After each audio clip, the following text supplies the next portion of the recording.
Bueno, buenas tardes. Gracias damos a Dios por todas sus bendiciones que Él nos da, ¿no? Y pensaba qué hablar después de esto, ¿no? De estos muchachos que deciden invertir su juventud, algo tan precioso que lo da y lo ha regalado Dios, invertirla en algo que va a tener trascendencia eterna, porque esta vida pasa, esta vida se acaba, pero hay una vida eterna con Cristo, ¿no? Y es lo que cada domingo y lo que la iglesia debe proclamar, ¿sí? Hoy vamos a seguir hablando de Jesús en esta serie tan importante que es, por eso le invito a que vayan buscando Lucas capítulo 2, y en este tiempo de fiesta que se viene la Navidad, qué bueno que es repasar los conceptos para que nuestra mente vuelva a enfocarse en lo que es realmente importante, ¿no? Porque nuestra mente divaga en todos nuestros quehaceres de esta vida y a veces lo olvidamos de lo importante. Por eso siempre es bueno volver a repasar los conceptos en la Biblia. Hoy vamos a hablar de lo que fue el nacimiento de Jesús de una manera física, pero también vamos a hablar del trasfondo espiritual, que estaba pasando algo mucho más grande allá en Jerusalén. No era solo el nacimiento de un niño. Bien, Lucas capítulo 2, versículo 8, y vamos a hacer una cosa para ponerlo en sintonía. Yo voy a leer el capítulo 8, ustedes van a leer el 9, y así vamos a leer hasta el versículo 20. ¿Les parece? ¿Estamos? Ahí. Lucas capítulo 2, versículo 8 dice: habían pastores en la misma región que velaban y guardaban las vigilias de la noche sobre su rebaño.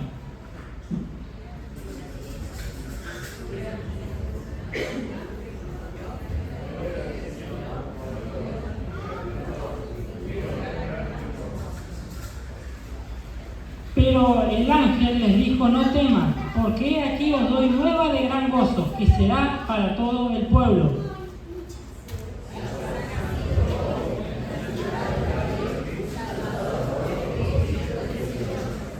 Esto os servirá de señal. Hallaréis al niño envuelto en pañales, acostado en un pesebre.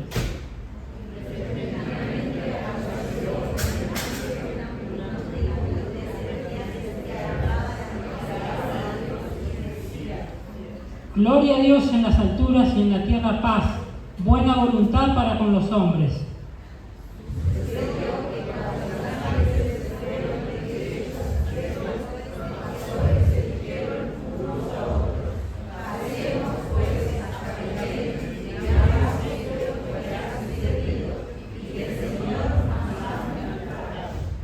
Vinieron pues apresuradamente y hallaron a María y a José y al niño acostado en el pesebre.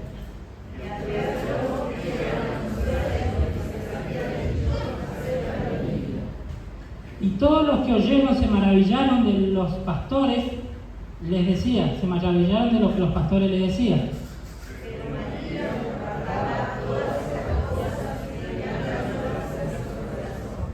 Y volvieron los pastores glorificando y alabando a Dios por todas las cosas que habían oído y visto, como se les había dicho.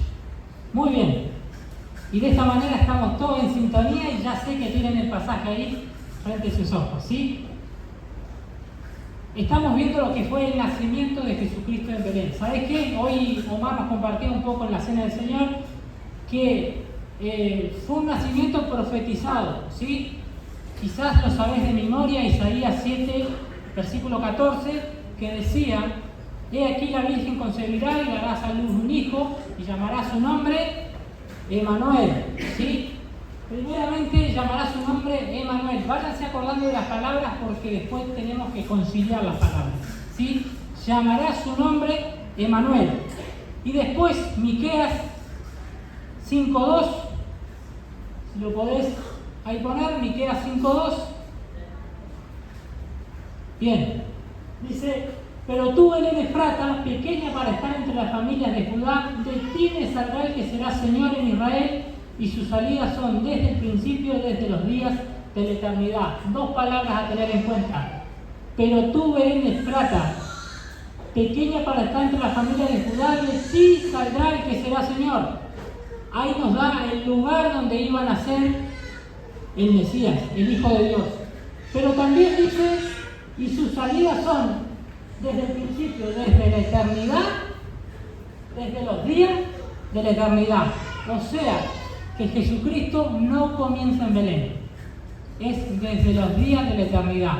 Jesucristo es eterno, así como Dios es eterno. ¿Sabe por qué? Porque Jesucristo es Dios y lo vamos a ir viendo cómo Dios mismo se encarna, y eso es lo que significa Emmanuel. Traducido es Dios con nosotros, ¿sí? Entonces, primeramente sabemos que la manera que iban a ser, una virgen iba a concebir, algo que nunca había pasado, ¿sí? Pero el Señor lo dijo así y así tenía que pasar. Ahora, otra profecía que tenemos de Miquea es que una ciudad pequeña, insignificante, Belén Efrata, la más pequeña para estar entre la tribu de Judá, dice, de ti me saldrá el que será Señor. Entonces tenemos dos profecías. ¿Cómo iba a ser el nacimiento? ¿Cómo se iba a llamar? ¿Y dónde iban a ser? Ahora, ¿qué dice la Biblia? Vamos a Lucas 1:26. El sexto mes, el ángel Gabriel fue enviado por Dios a una ciudad de Galilea llamada Nazaret, a una virgen desposada con un varón que se llamaba José, de la casa de David, y el nombre de la virgen era María. No vamos a leer todo el capítulo, solo quiero decir que acá encontramos la primera parte que se cumple. El ángel Gabriel viene a una virgen llamada María. Pero acá hay un obstáculo. ¿Por qué hay un obstáculo? Porque dice que el ángel Gabriel vino a una ciudad de Galilea llamada Nazaret. ¿A dónde decía la profecía que iban a ser? En Belén Efrata. La concepción de Cristo pasó en Galilea. Siga leyendo, va a encontrar cómo fue, pero pasó en Galilea. Ahora, Galilea estaba lejos de Belén. ¿Cómo hacemos para que Jesús naciera en Belén? Porque si la Biblia dice que iba a nacer en Belén, Jesucristo tenía que nacer en Belén. Bueno, ahí es donde se mezcla la historia natural que le da la razón a la Biblia, porque detrás de la Biblia hay un Dios que está narrando la historia. Y todo lo que la Biblia dice se cumple. Por eso, ¿cómo hacemos para que Jesucristo nazca en Belén? Lucas capítulo 2, versículo 1. Dice, aconteció en aquellos días que se promulgó un edicto de parte de Augusto César que todo el mundo fuese empadronado. Este primer censo se hizo siendo Cirenio gobernador de Siria. Acá encontramos un edicto de Augusto César. Augusto César fue un emperador real que dice, voy a empadronar a toda la gente. Cuando se empadrona a la gente, ¿a dónde tenés que ir? A la ciudad de tu familia. ¿Sí? Entonces, ¿por qué se hacían los padrones? Para cobrar impuestos, ¿no? Volvemos siempre a lo mismo. Se empadronaba la gente para cobrar impuestos. Los mayores de 18 años pagaban impuestos al Imperio Romano. Entonces todos tenían que ir a la casa de sus padres, a la ciudad de sus padres. Versículo 3. Iban todos para ser empadronados, cada uno a su ciudad. Y José subió de Galilea, de la ciudad de Nazaret, a Judea, a la ciudad de David, que se llama Belén, por cuanto era de la casa de la familia de David. Y así, de esa manera, por esa circunstancia, llegan José y María a la ciudad de Belén. Esta es la Belén Efrata, que es la ciudad de David. Si usted recuerda, Isaí, el papá de David, era efrateo, ¿se acuerdan? Entonces era de Belén Efrata. Viajan casualmente a Belén. Versículo 7, Versículo 6, perdón. Y aconteció que estando ellos allí, se cumplieron los días de su alumbramiento. Y dio a luz a su hijo primogénito y lo envolvió en pañales y lo acostó en un pesebre porque no había lugar para ellos en el mesón. Justamente no, por obra de Dios, José y María llegan a Belén Efrata. Ya vimos que Belén ya estaba, María estaba encinta, estaba esperando a Jesús, y cuando llegan allí a Belén Efrata, se cumplen los días de su alumbramiento. Y de esa manera se cumple la profecía de Miqueas 5:2.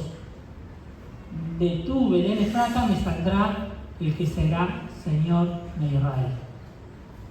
Y vos vas viendo cómo la profecía se va cumpliendo. Entonces, vimos que Isaías 7:14 se cumple porque dice que la Virgen concebirá. Vemos que el ángel Gabriel viene y le anuncia esto a María, una virgen.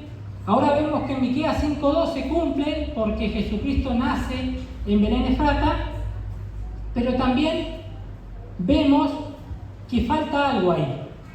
Falta algo porque dice Isaías 7:14, la última parte, es que una virgen concebirá y dará a luz un hijo y llamará su nombre, ¿cómo decía? Emmanuel, que traducido es Dios con nosotros. Esa partecita de la profecía la vamos a ver después, pero acuérdese que falta algo que se tiene que cumplir. Emmanuel, Dios con nosotros. Esa parte es la parte espiritual del nacimiento. No era un niño cualquiera que estaba naciendo, sino que era Dios mismo encarnándose en una persona, en un bebé, para venir a hacer una obra a favor de toda la humanidad. Ahora, versículo 8 del capítulo 2 decía que habían pastores en la misma región que velaban y guardaban las vigilias de la noche sobre su rebaño. Una cosa importante que es que en Belén Efrata estaba cerca de Jerusalén, y es muy probable que estos pastores cuidaban a los corderitos que se hacían el sacrificio en el templo. Entonces eran muchos. Entonces no se podían dejar solo los corderitos por las fieras del campo, los animales salvajes, y por los amigos de lo ajeno, ¿no? Que siempre anda. Entonces dice que guardaban las vigilias de la noche. O sea que pasaban toda la noche en el campo con las ovejas cuidando el rebaño. Ahora, el ser pastor en Israel era una profesión humilde.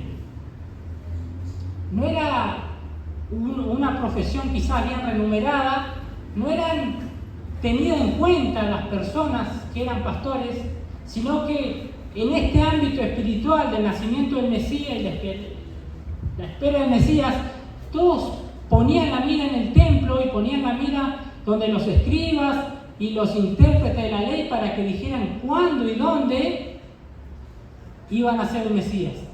Y cuando el Mesías viniera, ellos decían que ellos iban a ser los preponderantes que se iban a enterar de la noticia.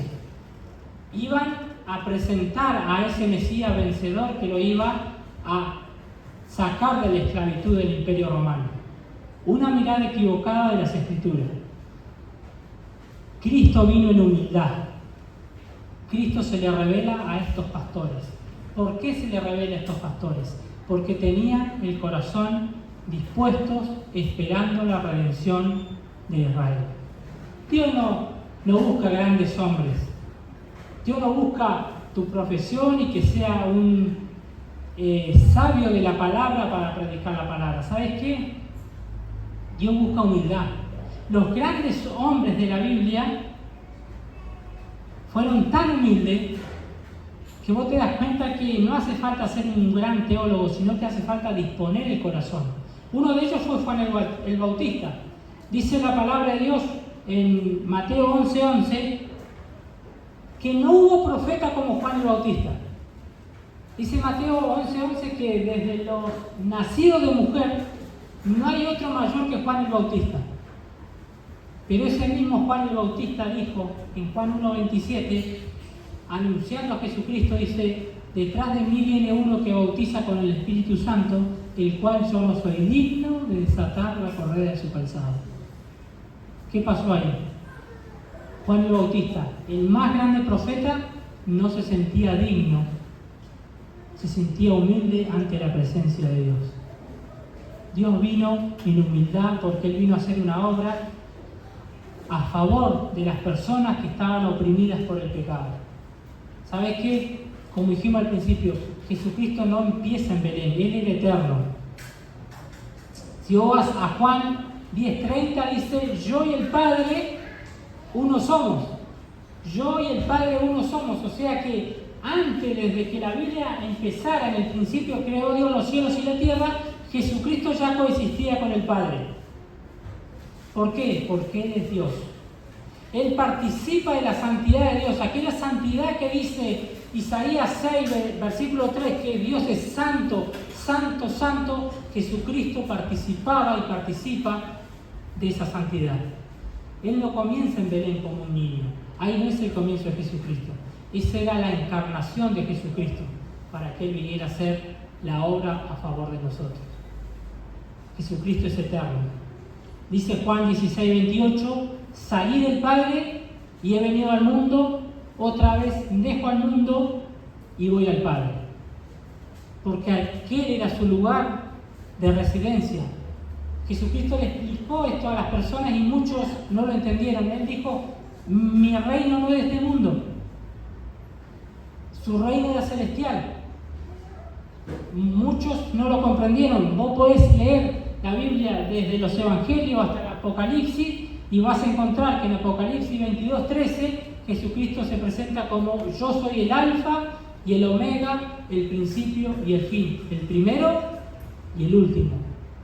Jesucristo es eterno. Cuando Jesucristo ora por sus discípulos en Juan 17:5, Él dice: ahora Padre, glorifícame al lado tuyo con las glorias que tuve contigo antes de que el mundo fuese. Glorifícame al lado tuyo con las glorias que tuvimos antes de que el mundo fuese. Jesucristo no comienza en Belén, pero la manifestación de Cristo en Belén la hizo presentándose a personas humildes y sencillas, simples pastores, que guardaban la vigilia de la noche. Dice Flavio Josefo, un historiador judío, que estos pastores se turnaban para cuidar el rebaño en la noche, y el que estaba de turno tenía que estar despierto, obviamente, y dice que las grandes poesías judías son escritas por pastores. Si vos repasás la historia de David, él era un simple pastor y fue uno de los que escribió los salmos más hermosos. Son de David. También dice que se dedicaban a tocar instrumentos, porque claro, imagínate, tenés que hacer algo para estar toda la noche despierto. ¿Qué tocaba David? Tocaba el arpa. ¿Sí? Entonces, personas sencillas, pero meditando en la palabra de Dios. ¿Qué es lo importante? Meditar en la palabra de Dios. Versículo 9 del capítulo 2 dice: he aquí se le presentó, estaban estos pastores guardando la vigilia de la noche, cuidando el rebaño, y dice: he aquí se le presentó un ángel del Señor, y la gloria del Señor los rodeó de resplandor y tuvieron gran temor. Se le presentó un ángel a los pastores. ¿Qué ángel se le había presentado a María? En el Lucas 1:26. El ángel Gabriel. ¿Habrá sido Gabriel? Gabriel es el mensajero por excelencia. No lo sabemos. No dice el ángel Gabriel se le presenta. Algunos dicen que fue Gabriel. La Biblia no lo dice. Dice que se presentó un ángel del Señor. Dice: y la gloria del Señor los rodeó de resplandor y tuvieron gran temor. Algunos suponen que esto pasó de noche porque por esta frase, que la gloria lo rodeó de resplandor. Entonces suponen que era de noche. Puede ser, pero la Biblia no lo dice. Otra teoría que apoya que fue de noche es que cuando José y María llegaron a Belén, no encontraron lugar en el mesón para ellos y tuvieron que depositar al bebé en el pesebre. Entonces ya era tarde para buscar otro lugar. Bueno, tiene mérito, ¿no? Puede ser así, pero no lo sabemos. El relato bíblico no lo dice, solo son sus sugestiones que podemos sacar. Ahora llegás al versículo 10 y dice: pero el ángel le dijo: no teman, porque aquí os doy nueva de gran gozo, que será para todo el pueblo. El ángel le dijo: no tengan miedo, les traigo una buena noticia. Van a ser buenas nuevas, no solo para ustedes, para todo el pueblo de Israel. ¿Cuáles eran esas buenas nuevas? Versículo 11: que os ha nacido hoy en la ciudad de David un Salvador, que es Cristo el Señor. Esas eran las buenas de gran gozo. ¿Sabes qué? Esas nuevas de gran gozo todavía están a disposición. No solo fueron para los pastores, no solo fueron para el pueblo judío, sino que ese Salvador, han pasado años y el Salvador sigue salvando personas. Porque esa era su misión en la tierra.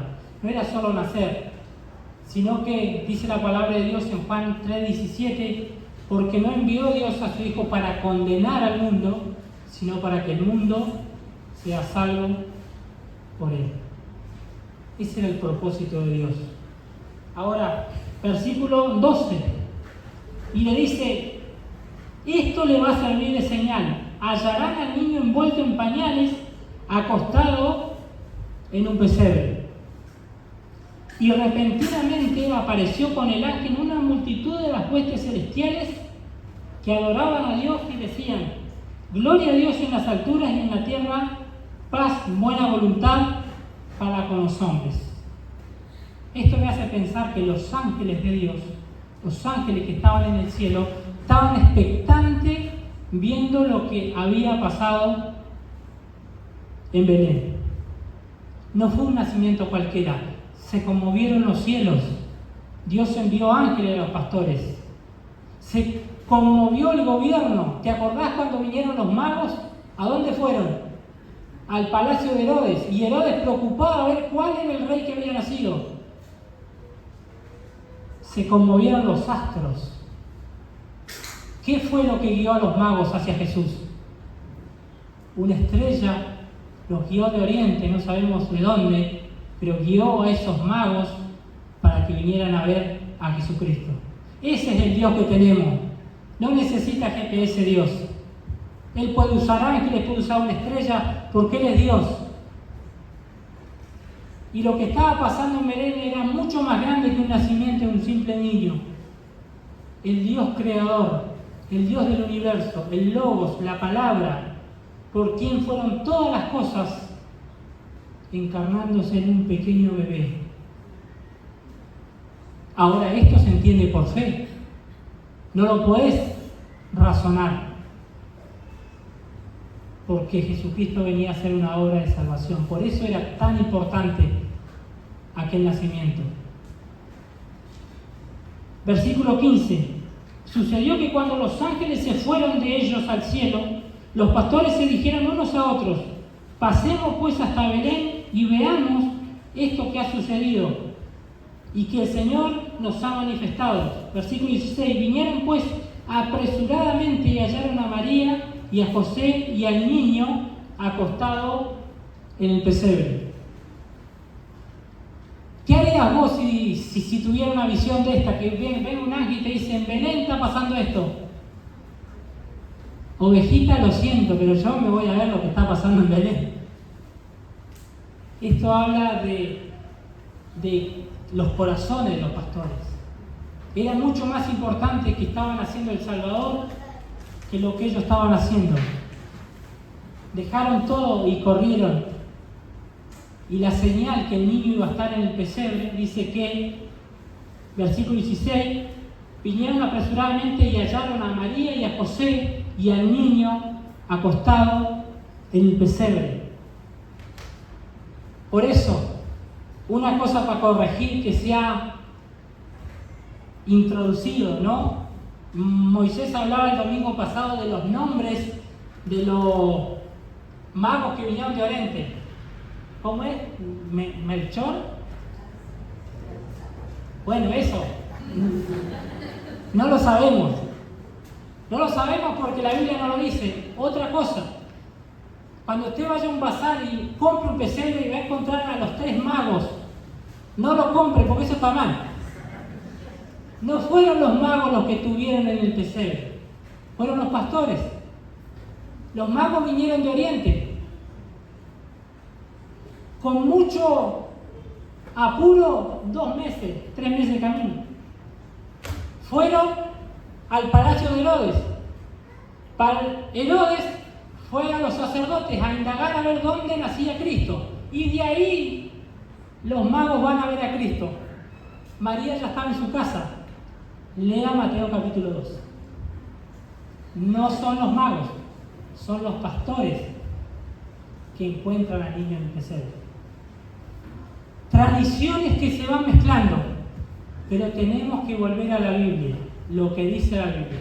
No sabemos los nombres, lo que sí sabemos que eran simples pastores, personas sencillas. ¿Sabe por qué? Porque esto le estaba dando una lección Dios mismo a los grandes sacerdotes y escribas que se creían los dueños de la Torá. Los únicos que podían interpretar la Torá y que entendían las profecías eran ellos. Jesucristo se le revela a simples pastores. Después se le va a revelar a Simeón y a Ana, que es para otro mensaje que va a estar hablando el domingo que viene Sergio. Personas sencillas. Cristo vino en su sencillez. Un hombre que nace en un pesebre, porque no hubo lugar para él en el mesón. El mesón era un lugar, una salita de primer auxilio, podemos llamarlo. Eran donde se atendían los heridos. Podés leerlo en Lucas 10:34. ¿Te acordás la parábola del buen samaritano? Cuando el samaritano ve a este hombre golpeado, todo lo sube al caballo, venda las heridas y lo lleva ¿a dónde? Al mesón. El mesón es el lugar, un hospital, podría decirse, donde se atendían a las personas. Cuando llega Jesucristo, el Hijo de Dios, el Dios encarnado, el Dios creador, no hubo lugar para él en el mesón. Y Jesucristo va al pesebre. El pesebre era una canastilla muy probable de madera donde se le echaban la comida a los animalitos. Pero no hubo lugar en el mesón y se cumplió el tiempo del alumbramiento. María estaba por tener al niño y el niño tenía que nacer. Y no hubo otro lugar. El Hijo de Dios naciendo en un pesebre. El creador del mundo haciéndose humilde, naciendo en un pesebre. Un niño que nace en un pesebre, que termina en una cruz y durante todo su ministerio no tuvo donde recostar su cabeza. ¿Sabes por qué? Dice el apóstol, para que en su pobreza nosotros seamos enriquecidos. La obra de Cristo va más allá de la apariencia. Jesucristo no le importaba ser un gran rabino, usar vestidos delicados. Él venía a hacer una obra espiritual a favor de las personas. Ahora, yo pensaba, ¿cómo se habrá sentido José, no? Que no le pudo dar otro lugar a su hijo y a su esposa. Un pesebre. Pero ¿sabés qué? Era una señal de Dios. ¿Qué le dijo Dios? ¿Qué le dijo el ángel a los pastores? Esta va a ser la señal. Van a encontrar al niño acostado en un pesebre. Si había lugar en el mesón, no se cumplía esta profecía. Dios sabe todo de antemano. Jesucristo caminó a la cruz sabiendo lo que hacía. A Jesucristo no le quitan la vida. Él dijo, tengo poder para entregar mi vida, tengo poder para volverla a tomar. Él sabía lo que le iba a costar tu pecado y mi pecado. Aún así, caminó hacia la cruz. A sabiendas. Por eso que vos lees Getsemaní y ves un Jesucristo entregando su voluntad. Padre, si quieres pasa de mí esta copa, pero no se haga mi voluntad sino la tuya. En el madero entregó su cuerpo, pero en Getsemaní entrega su voluntad. ¿Cuánto nos cuesta entregar la voluntad a Dios? He aquí, Señor, como dijo María, tu sierva. Nos cuesta. Versículo 17. Dice que los pastores, al verlo, dieron a conocer lo que les había dicho acerca del niño. Y todos los que oyeron se maravillaron de lo que los pastores decían. Presta atención en esta frase. Todos los que oyeron. ¿Quién era? ¿José, María o todos los que oyeron? ¿Sabes qué? Es muy probable que el pesebre donde nace Cristo sea el pesebre del mesón. O sea que el mesón estaba repleto. Y los pastores llegaron anunciando, imagínate, llegar anunciando lo que habían visto, y dice que todos los que oyeron, o sea que los del mesón han salido a ver. Me imagino, dice que todos los que oyeron se maravillaron. Las nuevas que tenían que dar los sacerdotes y los escribas, la dieron simples pastores, en su sencillez. A Cristo le encanta usar a personas humildes. Le encanta usar nuestra debilidad. Pablo dice, porque su poder se perfecciona en nuestra debilidad. Entonces, cuando soy débil, entonces soy fuerte. ¿Sabes por qué? Porque digo, yo no puedo, Señor, vos podés. Ahora, cuando nos sentimos fuertes, estamos haciendo nuestras cosas, nuestra voluntad. Es lo que le pasaba a los escribas y a los fariseos. Nosotros sabemos la ley. Yo sé cuándo van a ser Cristo. ¿Sabían dónde? Porque cuando Herodes lo indaga y le pregunta dónde, ellos le citan Miqueas 5:2. Ahora no sabían cómo iba a ser. Cristo vino en su sencillez. Versículo 19. Pero María guardaba todas estas cosas meditándolas en su corazón. Y volvieron los pastores glorificando y alabando a Dios por todas las cosas que habían oído y visto, como se les había dicho. Esta es la parte, si puedo llamarlo, natural de las cosas. Lo que pasó, un niño naciendo de una mamá. Ahora, hay una parte espiritual que es Dios encarnándose en ese niño. ¿Dónde lo encontramos? Vaya al Evangelio de Juan, Juan capítulo 1.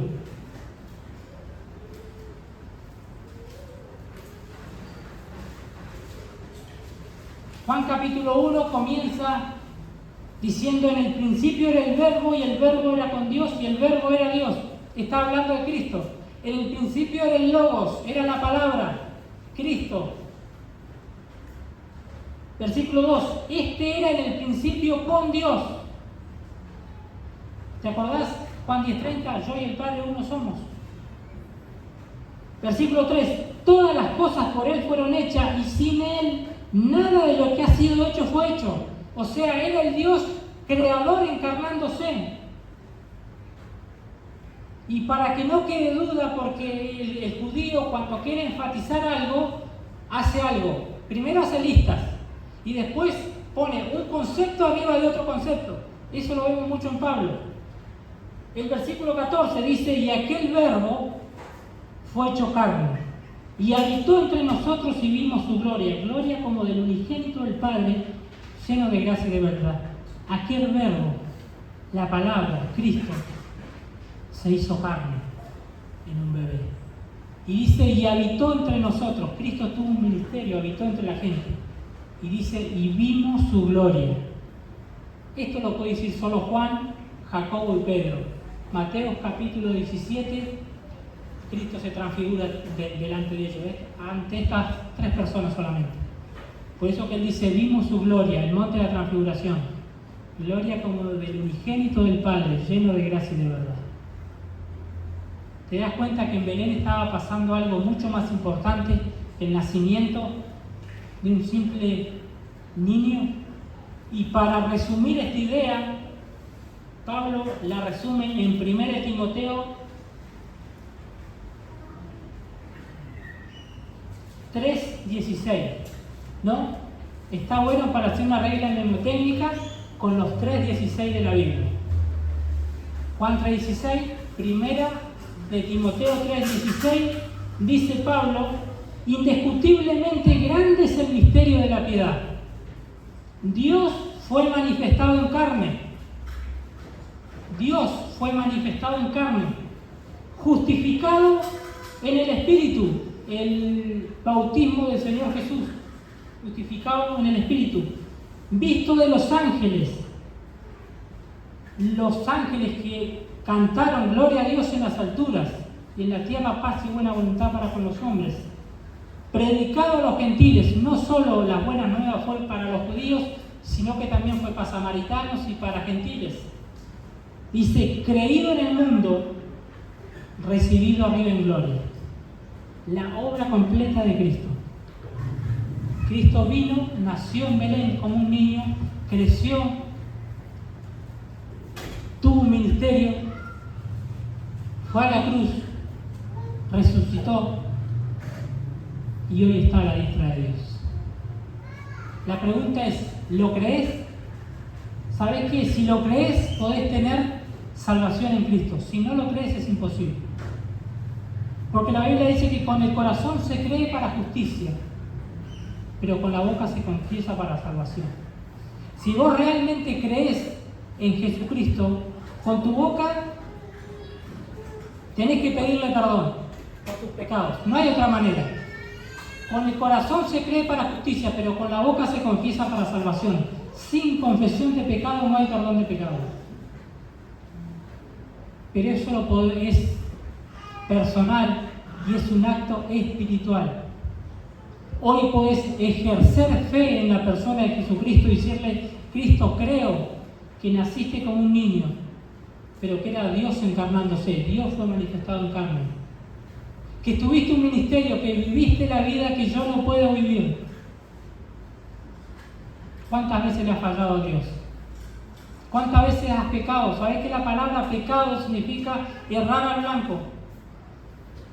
Hay una ley de Dios que no podemos cumplir. Cristo sí la cumplió por vos. Él vivió la vida que no podemos vivir.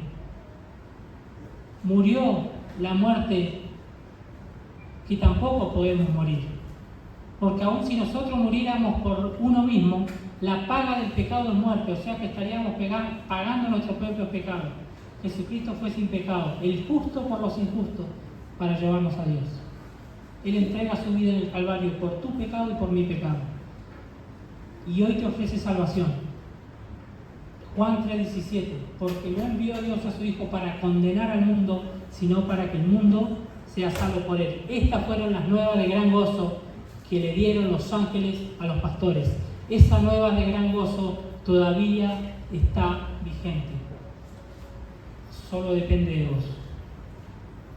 Solo depende de mí, de pedirle perdón a Cristo por mis pecados, creer y arrepentirme. ¿Sabés qué difícil que dar un hijo? Bueno, dice Juan 3:16 que de tal manera nos amó Dios, que dio a su Hijo unigénito para que todo aquel que en él crea no se pierda, mas tenga vida eterna. El nacimiento, el ministerio y la muerte de Cristo fue por amor. Amor por vos, amor por mí. Porque nosotros merecíamos la muerte por nuestros pecados, pero Jesucristo se entrega por nosotros. El Evangelio es sencillo, solo depende de nosotros. ¿Crees? Muchas personas lo abandonaron. Si vos vas a Mateo 19, vas a encontrar que los grandes rabinos, las personas que tenían que haber apoyado a Jesucristo, en 19:6 hicieron un alboroto con las personas y gritaron: ¿qué hacemos con Jesucristo? Dijo Pilato. Yo no hallo pecado en él, no hallo culpa en este hombre. Y las personas gritaron: crucifícale, crucifícale. Cumpliéndose Juan 1:11, a los suyos vino, los suyos no lo recibieron. Mas a todos los que lo recibieron, a los que creen en su nombre, Dios le da la potestad, el derecho de ser llamado hijo de Dios. Pero aún así, llegás al versículo 30 del capítulo 19 de Juan y encontrás a Jesucristo diciendo, consumado es. Aún por todo eso, Jesucristo camina hacia la cruz, entrega su vida y dice, consumado es. Consumó tu salvación y mi salvación. Ahora depende de nosotros. Es un acto espiritual. Ojalá que en esta noche puedas tener el corazón que tuvieron los pastores. Un corazón dispuesto a reconocer a Jesucristo como tu único y suficiente Salvador. Es un acto espiritual. Solo ahí donde estás, pedirle perdón a Cristo por tus pecados y pedirle que sea el Señor de tu vida, que sea tu Salvador. Con el corazón se cree, pero con la boca se confiesa la salvación. Vamos a orar. Amado Padre, amado Dios, gracias te damos, Señor, por tu palabra. Gracias porque lo que tú profetizaste hace 400 años atrás se cumplió en la persona de Cristo. Señor, porque esto confirma que la Biblia, la palabra de Dios, es inspirada por ti, es inspirada por Dios, y que el Espíritu Santo intervino en ella. Señor, esas buenas nuevas todavía están vigentes. Te pido por los corazones aquí presentes, Señor, que puedan ser dóciles a tu palabra. Señor, que no confíen en una iglesia, en una religión, en una persona, sino que pongan su confianza en Cristo, en la obra que hizo Cristo, y le pidan perdón por sus pecados. Señor, tú viniste y quisiste llevar muchos hijos a la gloria, dice tu palabra. Te ruego, Señor, que las personas aquí presentes sean esas personas, Señor. Que tu sangre no sea derramada en vano, sino que tu sangre siga limpiando, siga perdonando pecados. Señor, por medio de tu Espíritu te pido que tú redargullas de pecado, de justicia y de juicio. Que el que convenza de pecado sea tu Espíritu, Señor. Toca los corazones para que las personas sigan siendo salvas. Señor, clamamos a ti. Te lo pedimos, Señor, en nombre de Cristo Jesús. Amén.